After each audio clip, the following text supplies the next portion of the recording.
এদের মধ্যে গেল 24 ঘন্টায় টেকনাফের বিভিন্ন সীমান্ত দিয়ে 125 জন এবং কক্সবাজারের সীমান্ত দিয়ে 250 জনকে ফেরত পাঠানো হয়েছে। রাখাইন রাজ্যে সাম্প্রতিক সংঘাতের কারণে প্রতিদিনই বাংলাদেশে অনুপ্রবেশের চেষ্টা করছে রোহিঙ্গারা। কক্সবাজারের টেকনাফ সীমান্ত থেকে এই মুহূর্তে সরাসরি আমাদের সাথে যোগ দিচ্ছেন সহকর্মী হোসাইন জিয়াদ। রাতে এই অনুপ্রবেশের ঘটনাগুলো বেশি ঘটে, তো সেক্ষেত্রে বিজেপির নজরদারি ব্যবস্থা আপনি কেমন দেখছেন সেখানে?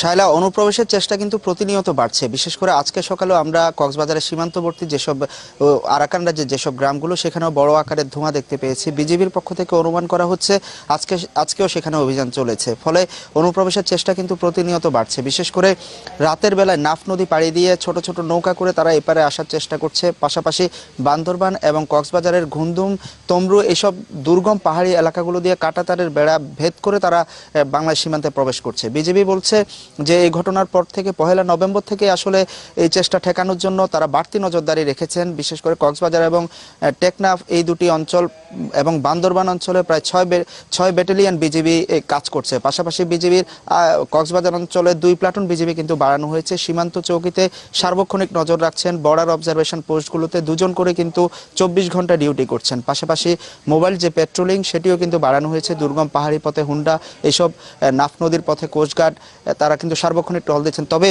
রাতের বেলা কিন্তু অনেকটা দুর্গম হয়ে পড়ে এইসব সীমান্ত অঞ্চলে নজর রাখা অনেকটা কষ্টকর। তারপরও নিদ্রাহীন রাত পার করছেন তারা।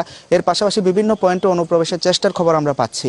স্থানীয় জনতার সাথে দালাল চক্র, অসাধু দালালরা মিলে কিন্তু তাদেরকে পার করে এই পারে নিয়ে আসছেন। একই সাথে দালালদের হাতে সর্বস্ব লুট হচ্ছে এমন খবর আমরা পাচ্ছি। মূলত স্থানীয়রা বলছেন এইসব সীমান্তে নজরদারি আরও বাড়ানো প্রয়োজন এবং যেসব দুর্বল এলাকা সেগুলো চিহ্নিত করে বিজিবির নজরদারি আরও শক্তিশালী নজরদারি প্রয়োজন বলে তারা বলছেন। একই সাথে এই অনুপ্রবেশের চেষ্টা প্রতিহত করতে এখানকার নাগরিক সমাজ বলছেন যে আন্তর্জাতিক চাপ, যেহেতু বাংলাদেশ সবচেয়ে বড় শিকার এই ঘটনার, সেহেতু বাংলাদেশের পক্ষ থেকে যে আন্তর্জাতিক চাপটি বাড়ানো এই মুহূর্তে সবচেয়ে বড় প্রয়োজন। শায়লা, জিয়াদ, অনেক ধন্যবাদ আপনাকে।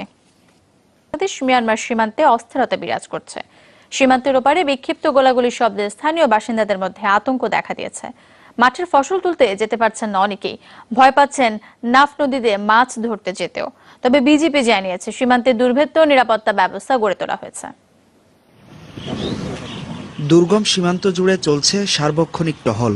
বিজিবি সদস্যরা সতর্ক অবস্থান নিয়েছেন সীমান্ত চৌকিতে। কক্সবাজার মিয়ানমার সীমান্তের 134 কিলোমিটার এলাকা জুড়ে এখন এমনই চিত্র।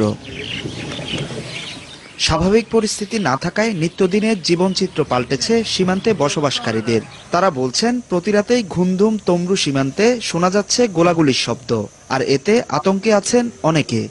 ওদিকে তো গন্ডগোল চলতেছে, রাতের গুলির শব্দ শোনা যায়। আগে দু একজন আসা বা গরিব হইতো, তখন তো একবার মুঠি হইতো আইতো না তো মগে নীতি এডে বর্মান না সাগবানি আইয়ের সমগ্রী বই থাকে। সীমান্তের কোনো কোনো এলাকা জুড়ে ফসলি জমি, পাকা আমন ধান পড়ে আছে মাঠ জুড়ে। কারো বা জীবন জীবিকা চলে নদীতে মাছ ধরে, কিন্তু গেল 1 সপ্তাহ ধরে কাজ বন্ধ রেখেছেন এখানকার অধিবাসীরা। ফজরের মাছ ধরি বা গেরে মাছ ধরি, বিক্রি করে এটা করি। তো ওই ওদের বই আমরা এখানে যাইতে পারছি না। জমিগুলোতে ধান পেকে গিয়ে হয়েছে, কিন্তু এই ধানগুলো কাটতে পারতেছে না। বিজিবি বলছে পরিস্থিতি মোকাবেলায় সীমান্ত জুড়ে দুর্ভেদ্য নিরাপত্তা গড়ে তোলা হয়েছে। একটি বিওপির সঙ্গে পার্শ্ববর্তী বিওপির সঙ্গে টহলের যে সমন্বয় সেটা করা হচ্ছে। তো সেই হিসাবে কিন্তু বলা যায় যে আমরা পুরো সীমান্ত এলাকা জুড়েই একটি মোটামুটি দুর্ভেদ্য একটা নিরাপত্তা ব্যবস্থা করে ফেলেছি। সীমান্ত নিরাপদ রাখতে একাধিক সংস্থা কাজ করছে বলে জানিয়েছেন জেলা প্রশাসক। পাসপোর্ট ছাড়া কেউ যদি আমাদের অঞ্চলে প্রবেশ করে আমরা তাদেরকে প্রতিহত করাই আমাদের দায়িত্ব। এই দায়িত্বটা border guard as well as আমরা এটা সঠিকভাবে পালন করতেছি, এটাই আমাদের মূল কাজ আর কি। তবে বিদ্যমান পরিস্থিতিতে আতঙ্ক নয়, এলাকাবাসীকে সচেতন থাকার পরামর্শ দিয়েছে প্রশাসন। হুসাইন জিয়াদ, যমুনা নিউজ।